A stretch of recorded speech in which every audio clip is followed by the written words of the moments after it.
os dados aqui apresentados e a tese defendida.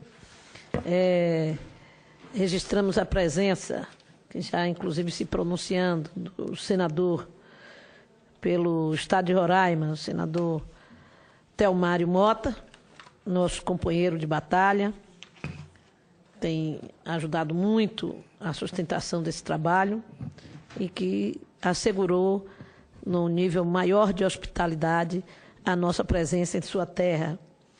Antes de passar a palavra ao próximo, eu vou ler uma primeira contribuição que chegou aqui do nossa audiência interativa do E-Cidadania, Gabriel Eduardo, que diz o seguinte: Gabriel Eduardo é da União da Juventude de Lusiânia.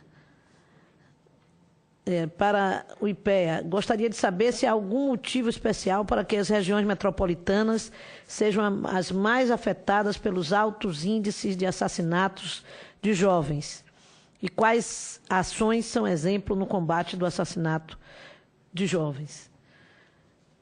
Muito bem. Gabriel, muito obrigado por sua participação. Você que está também nos acompanhando pelo E-Cidadania, contribua como Gabriel e vamos passar a palavra ao nosso próximo convidado, que é o doutor Orlando Zacconi Delia Filho, delegado de polícia do Rio de Janeiro, e que também é um estudioso sobre a questão específica de como ocorre as razões pelas quais a violência ocorre no Brasil. Com a palavra. Boa noite a todos e a todas. Agradecer o convite, à CPI do assassinato de jovens, cumprimentar a senadora Lídice da Mata, presidente da CPI, cumprimentar o senador Telmário Mota, a todos os presentes, meu colega de mesa, Antônio Teixeira de Lima. Eu, como delegado de polícia no Rio de Janeiro, tenho dedicado, pelo menos os últimos 8 anos da minha atividade acadêmica, ao estudo da violência. Mas o recorte que eu tenho feito dessa violência, ela parte da ideia de que existe uma violência conforme o direito. Uma violência que não é contrária ao direito. Digamos que o grande encarceramento no Brasil pode ser visto como um ato violento, porque os cárceres, principalmente nas condições que eles são mantidos no nosso país, eles são locais que podemos dizer de tortura. Então, mas é uma violência conforme o direito.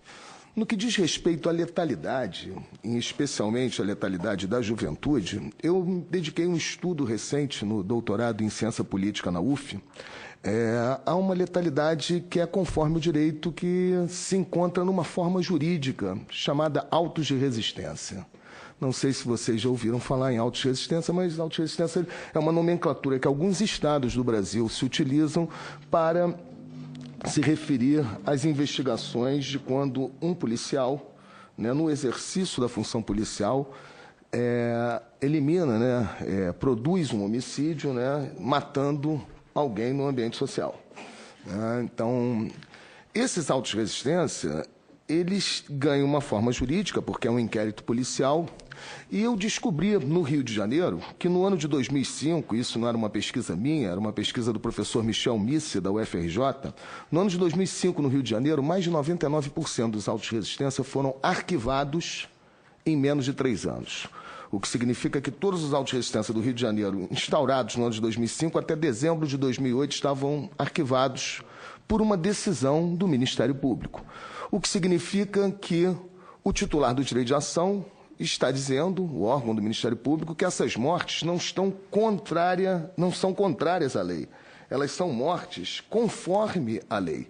Isso até gerou uma curiosidade, porque já havia um estudo feito por um desembargador no Rio de Janeiro, o desembargador Sérgio Verani, um trabalho muito bom, chamado Assassinatos em Nome da Lei, onde ele já observava que havia ali uma forma jurídica a contemplar a legitimidade das ações policiais. Então, quando falamos dos assassinatos de jovens, da letalidade, né, da juventude no Brasil, todas as pesquisas que se apresentam, né, elas passam um pouco distantes de contemplar esse tema que é importante, que é a violência letal produzida pelo Estado brasileiro contra a juventude brasileira. E porque é um problema, porque nós estamos falando de uma violência conforme o direito, não contrária ao direito. E é muito importante, né, estarmos hoje na CPI num momento em que se inverte toda uma pauta, né?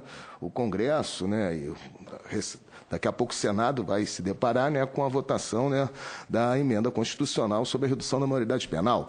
E por que isso é uma inversão da pauta? Porque o grande problema no Brasil não é a violência praticada pelo adolescente, né? Existem pesquisas que dizem que da totalidade dos atos infracionais que chegam ao conhecimento do Estado, menos de 8% são atos infracionais com violência. Se formos falar de homicídios praticados por adolescente, a cifra é irrisória, 0,0 não sei o quê. Sim. Então, quando nós formos olhar, e aí a CPI está olhando para a violência praticada contra o jovem, contra o adolescente, aí o Brasil encabeça os piores índices do mundo. O Brasil, segundo recente pesquisa da Unicef, né, no trabalho desenvolvido pela Unicef, está em 6º lugar entre os piores índices de violência contra criança e adolescente. Na relação, né, de violência, de letalidade, de morte de criança e adolescente por 100 mil habitantes, nós estamos em 6º lugar entre os piores índices. Em números absolutos, o Brasil só perde para a Nigéria, né, em números absolutos de violência contra criança e adolescente. Então, na verdade, eu acho que a CPI está resgatando, né, um olhar para aquilo que é realmente o mais importante de ser visto quando o assunto é violência e juventude. Não é, né, o que está se pretendendo colocar em pauta de que o grande problema é a violência praticada pelo adolescente, mas sim a violência praticada contra ele.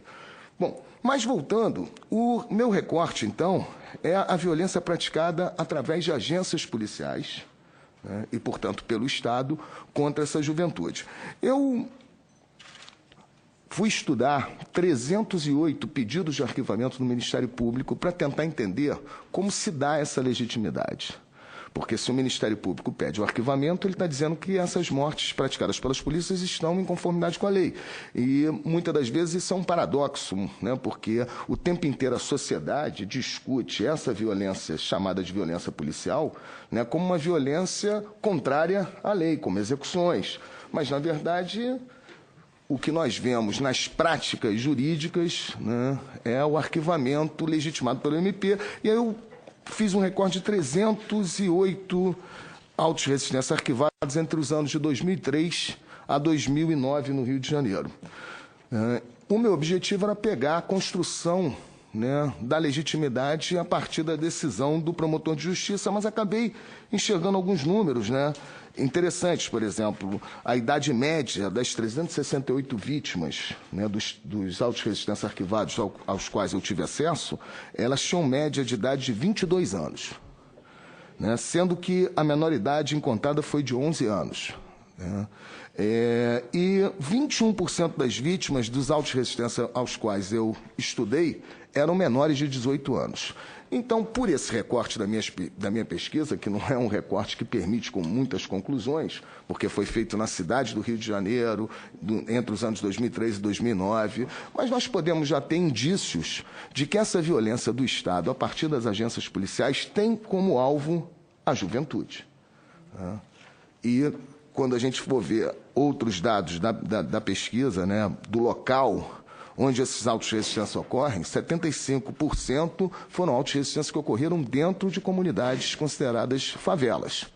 Então, podemos concluir, né, que são jovens que moram nas favelas e, conforme o próprio Antônio falou, eu também cheguei aqui a dados de que 61% eram pardos, 17% negros, o que pode totalizar 78%, né, que podem ser contemplados como jovens negros, né, e moradores de favela. Mas como é que esse milagre ocorre? Primeiro, nós temos um problema de ciência política. Por quê? A Anistia Internacional, no ano de 2011, estudou 20 países que ainda têm pena de morte no mundo. Que nem a Indonésia, né, que todo mundo fala, a Indonésia matou 2 brasileiros. Parece que é muito, né? Mas, desses 20 países que ainda têm pena de morte no mundo, foram executadas no ano de 2011 676 pessoas. Eles só não tinham, a Anistia Internacional só não tinha os dados da China, porque a China não fornece os dados. Nesse mesmo período de 2011, somente as polícias do Rio e São Paulo, não é do Brasil, só 2 estados brasileiros, mataram 961 pessoas. Ou seja, no ano de 2011, as polícias do Rio de Janeiro e de São Paulo produziram 42% a mais de mortes que em todos os países com pena de morte no mundo. Num país onde a pena de morte, em tese, ela é proibida, né? Em tese não, ela é proibida pela Constituição. Né? Nós só podemos admitir a pena de morte no Brasil em caso de guerra declarada. A última guerra que o Brasil participou, salvo engano, foi a Segunda Guerra Mundial. Aí tem alguns argumentos que tentam contrapor, antes de nós entrarmos na análise, né, da construção dessa legitimidade, que foi o objeto da pesquisa, mas eu, divulgando a pesquisa em muitos estados brasileiros, eu me deparo com alguns argumentos, como, por exemplo, mas no mundo inteiro os marginais, os bandidos não estão tão bem equipados, tão bem armados como no Brasil. E, portanto, a reação da polícia brasileira a esses marginais que estão portando armamento militar justifica esses altos índices. Mentira. A última guerra do continente sul-americano foi a Guerra das Malvinas. Foram mortos 649 argentinos e 258 ingleses. Né? Ou seja, nós temos aí 900 pessoas. Só em 2007, o Estado do Rio de Janeiro produziu 1.330 mortes a partir de autos de resistência. O Estado do Rio de Janeiro. Então, se numa guerra onde você tem 2 grupos, 2 exércitos, né? E não é só com fuzil na mão, não. Lança-foguete, navio de guerra, né? Bombardeio aéreo. Se numa guerra não se produz mais de 1.000 pessoas mortas, e foi a última guerra no continente, como justificar 1.330 pessoas mortas em 2007 no estado do Rio de Janeiro, sob o argumento de que existe uma guerra, né, onde de um lado estariam policiais e de outro lado estariam, né, criminosos fortemente armados. Então, eu acho que esses dados, os números, né, por si só, mostram que essa letalidade é altíssima, que não se justifica, e nós temos que entender como que ela é contemplada pelo direito, que é o grande problema. Né? Como que o direito diz que essas mortes estão legitimadas. E aí eu fui lá na análise, né, dos pedidos de arquivamento. Primeiro, é importante a gente salientar que essa letalidade, a partir de ações policiais, ela se encontra dentro de uma categoria da ciência política que nós temos que definir, que é massacre. O que é um massacre? Segundo o ministro Eugênio Raul Zaffaroni, que é o ministro da Suprema Corte da Argentina, um grande jurista, um grande criminólogo latino-americano, ele diz que massacre é, antes de tudo, um homicídio múltiplo, embora na forma de prática, ou seja, de exercício de decisão política e não de ação isolada e emergente de algum segmento. Assim, não entram no conceito de massacre os casos de assassinatos policiais isolados que não sejam resultado de uma prática sistemática. Então, quando nós fazemos o recorte dessa pesquisa nos autos de resistência, nós sabemos que isso não contempla a totalidade da letalidade provocada a partir de ações policiais. Existem ações policiais que não são contempladas de uma forma jurídica, né? Grupos de extermínio, por exemplo. Mas o que nós estamos falando aqui é dessa forma sistemática dos autos de resistência que tem a participação, né, de agências do sistema de justiça criminal, como o Ministério Público e a magistratura, a contemplar essa legitimidade. E aí eu fui, né, dar uma olhada nos pedidos de arquivamento. Né? Tem um capítulo, na verdade é um subtítulo de um capítulo que eu chamo A Hora dos Mortos-Vivos. Porque me parece, pela análise que eu fiz, que existe no Brasil uma política pública, não na forma de política de governo, mas na forma de razões de Estado. Né? Razões de Estado seriam, né, movimentos que são perpetrados pelo Estado para a sua própria manutenção, né? Para que a República continue. Essas políticas na forma de razão de Estado, né, elas contemplam a ideia de que existem categorias no ambiente social que estão desprovidas de proteção à vida. Né?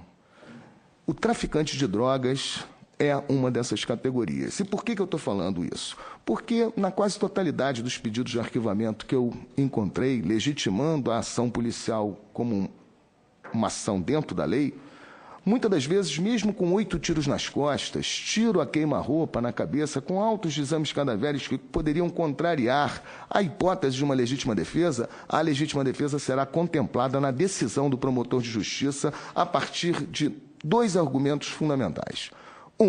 Quem morreu era um traficante de drogas e, portanto, se é um traficante de drogas, um elemento perigoso para o ambiente social. E segundo, que esse traficante de drogas morreu numa comunidade favelada, é o termo usado pelos promotores do Rio de Janeiro, onde constantemente tem troca de tiros entre polícia e criminoso. Então, se é dentro da favela e se de alguma forma se contempla a construção de que o morto é traficante, está tudo legitimado. Esse é um grande problema, por quê? Porque no Brasil hoje a discussão, do meu ponto de vista, não é a violência policial, mas sim em relação a quem essa violência é exercida. O que está sendo discutido no Brasil é se essa violência foi exercida em relação a um pedreiro ou a um traficante, a um dançarino ou a um traficante. E a resposta que parece que toda a sociedade busca e é contemplada pelos operadores do poder jurídico é exatamente essa. Se for alguém que pertence a uma categoria desprovida de proteção, né, legitimado está a sua morte. Né? Então, existem vários, né, pedidos de arquivamento. Eu queria só ler alguns, né, que a gente possa ter uma noção de como, né, essa linguagem mortífera que constrói a legitimidade das mortes, né, ela opera dentro do mundo jurídico. Né? A folha de antecedentes criminais é fundamental nos pedidos de arquivamento. Né? É interessante porque nós temos que... São 3 coisas que eu acho que nós temos que trabalhar para avançarmos um pouco na violência, principalmente do Estado, né, em relação à juventude. Mas não só do Estado, na violência de uma forma geral na qual essa juventude está exposta. Uma é a questão da proibição das drogas, do proibicionismo. Né? Evidentemente que ninguém está disputando a tiro de fuzil o mercado do álcool, o mercado das drogarias.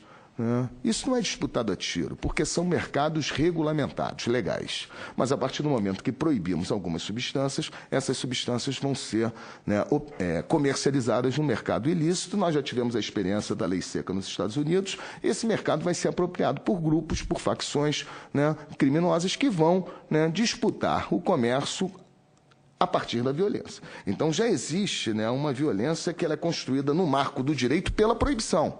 Eu esqueci de falar, né, ao me apresentar, hoje eu faço parte, como secretário-geral, de uma associação internacional chamada LIP, que é a Law Enforcement Against Prohibitions, Agentes da Lei contra a Proibição, onde policiais se manifestam pela legalização da produção, do comércio e do consumo de todas as drogas como um marco de redução da violência.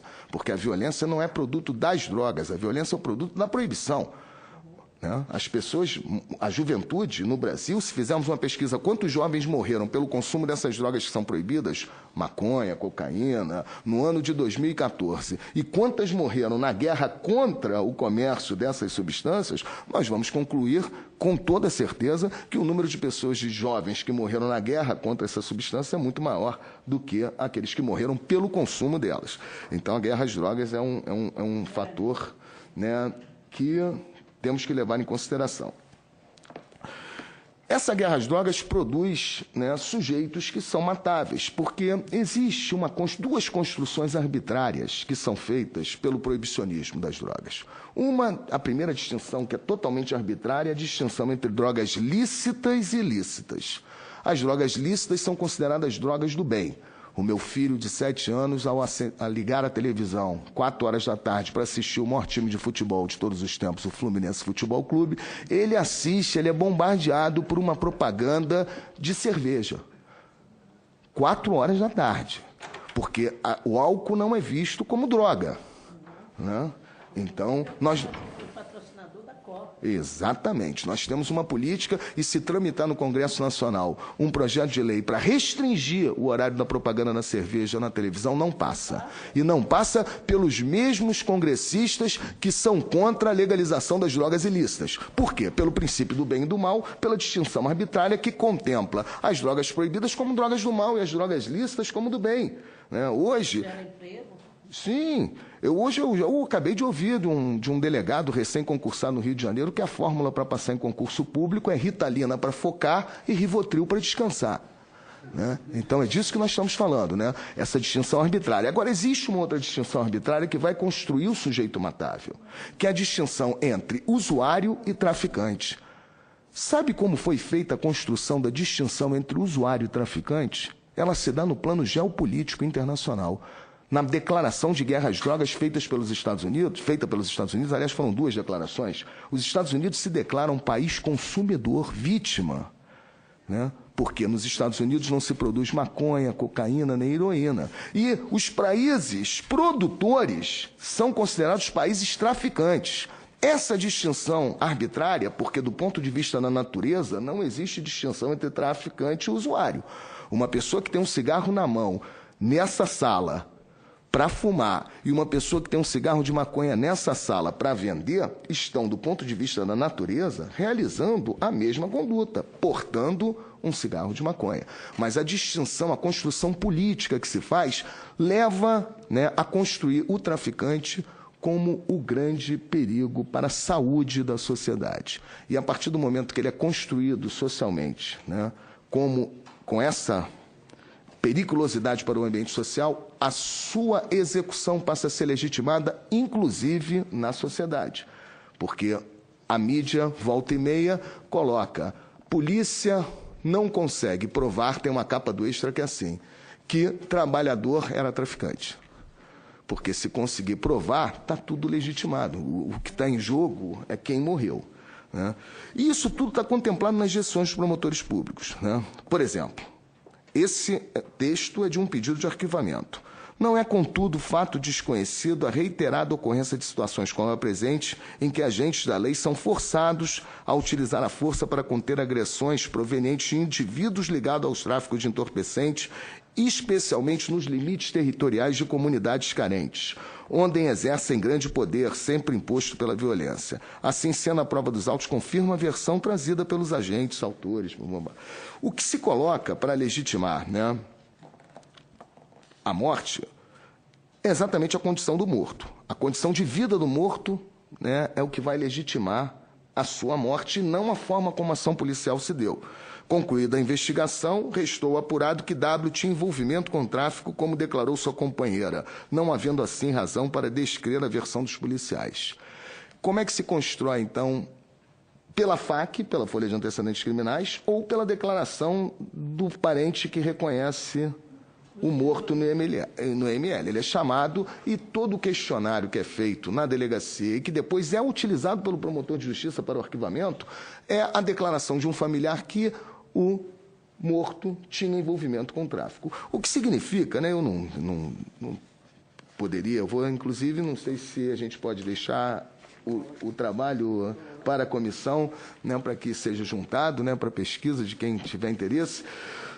Mas o que está em jogo é que nós estamos autorizando o extermínio de uma parcela da nossa população, que é jovem, negra, que mora na favela, no Rio de Janeiro ou nos guetos, que tem nomes distintos, no território nacional. Porque essas pessoas vão estar sempre sendo vinculadas ao varejo das drogas. Porque o varejo das drogas se estabelece nos guetos, nas favelas. Interessante notar que o varejo das drogas é um local onde o mercado das drogas ilícitas é menos lucrativo. Aliás, em qualquer negócio, o dono do botequim, que vende cigarro e cerveja, ele tem lucros irrisórios em relação ao mercado do álcool e do tabaco. O varejo é um lugar de menor lucro, mas toda a repressão, inclusive na forma letal, conforme nós estamos tentando contemplar aqui, que atinge a juventude pobre no Brasil, ela tem a grife de legitimidade por ser ali o local do tráfico. O varejo é visto como tráfico. Mas estamos falando da quarta maior economia do mundo. Não se guarda a quarta maior economia do mundo, né, dentro de um barraco na favela. Não se guarda a maior economia do mundo dentro de um apartamento. Não se guarda a quarta maior economia do mundo numa conta bancária. Aonde se guarda a quarta maior economia do mundo? Só tem um local para ser guardada a quarta maior economia do mundo: no sistema financeiro, né? Recentemente, tem 3 anos, o Senado dos Estados Unidos fez uma investigação onde conseguiu provar o envolvimento do banco HSBC na lavagem de trilhões de dólares do tráfico do México. Aviões eram carregados, né, com trilhões de dólares sem escrita. Sabe qual foi a conclusão da investigação do Senado americano?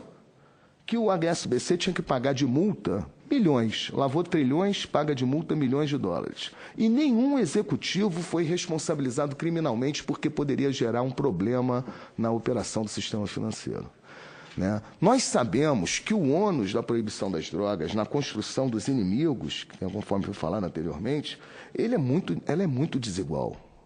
É de uma injustiça social incrível, né?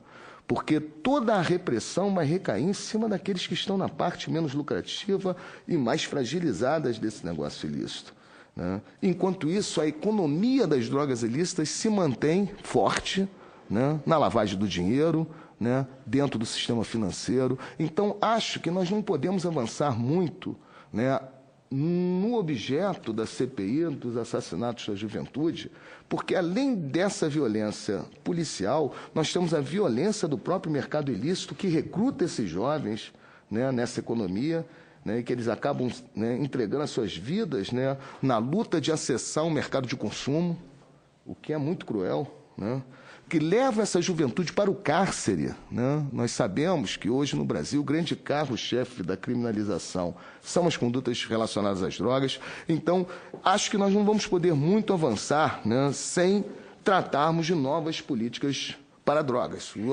O Supremo Tribunal Federal, acho que já está marcado para, né, a primeira semana de agosto, vai votar a descriminalização, né, da conduta do artigo 28, que é do usuário. Mas é importante que se diga que isso não vai melhorar muito o quadro da violência no Brasil, porque essa violência se estabelece no mercado ilegal das drogas. Enquanto não houver regulamentação desse mercado, essa violência não vai diminuir. Então, simplesmente legalizar ou regulamentar o consumo, sem regulamentar a produção e o comércio, realmente nós vamos estar no meio do caminho, não sei se vamos conseguir avançar muito, né? Mas, em suma, tudo isso que eu estou falando de uma violência que está contemplada pelo direito, pela proibição, que é feita através de uma lei, pela ação de agências policiais que são contempladas, né, por uma legitimidade no pedido de arquivamento dos autos de resistência. Ou seja, nós também não podemos deixar de ter esse olhar, que eu acho que seria a grande contribuição que eu quero trazer, né, aqui para a CPI, de que o Estado brasileiro é fomentador de forma direta, não é de forma indireta, né, dessa violência contra a juventude e dessa grande letalidade. É isso.